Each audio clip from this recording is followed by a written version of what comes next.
Yung gusto mong mag-samgyup pero medyo kapos ka pa sa budget? Alam mo bang pwede rin pala natin itong gawin sa bahay? Subukan nyo ito mga mare, sigurado ako solve ang cravings nyo dito. Kaya tara, samahan nyo akong magluto.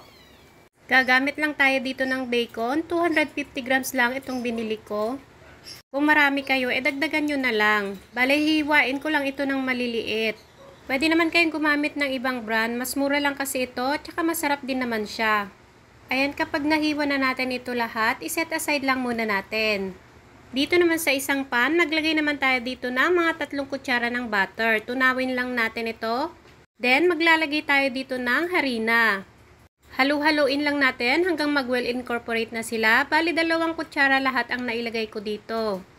Then, pwede na tayong maglagay ng paunti-unti ng evap milk. Mahina lang po dapat yung apoy natin dito Sunod is maglagay naman tayo dito ng half bar ng quick melt cheese. At kapag natunaw na, add lang tayo ng konting paminta. Huwag na kayong maglagay ng asin kasi maalat na yung cheese natin. Ayan, okay na ito. Set aside muna natin. Proceed naman tayo dito sa ating bacon.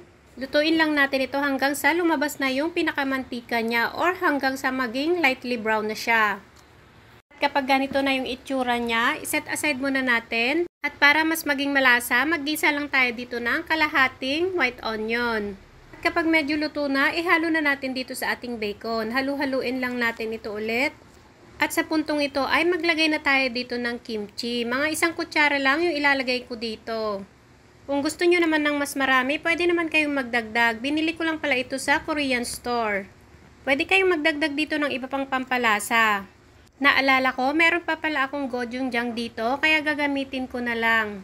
Maglalagay lang ako dito ng kalahating kutsara. Ito lang yung pampalasa natin at wala nang iba. Ayan, halu-haluin lang natin ito ulit ng ilang minuto. Kung mahilig kayo sa ganitong mga pagkain, itry nyo na rin, masarap din siya. At pwedeng-pwede nyo rin pala itong ulamin. Ayan, pag nagisa na natin ito ng mabuti, ibuhos na natin dito yung ating ginawa kanina na white sauce. Yung white sauce natin dito, hindi ko pala nagamit lahat. Meron pa siyang natira, halos kalahati pa. Kaya kung gagawa kayo ng marami, saktong-sakto lang itong sauce niya. Tingnan nyo naman mga mare, tingin pa lang nakakatakam na siya. Yung complete ingredients pa natin ay ilalagay ko na lang sa description box below. At kung nagustuhan niyo yung ating recipe ngayon, pwede pong mag-comment kayo sa baba. Kung taga saan kayo para ma-shoutout ko kayo sa susunod ng ating video. Always shout out sa ating mga masisipag na OFW at sa ating mga subscribers and non-subscribers.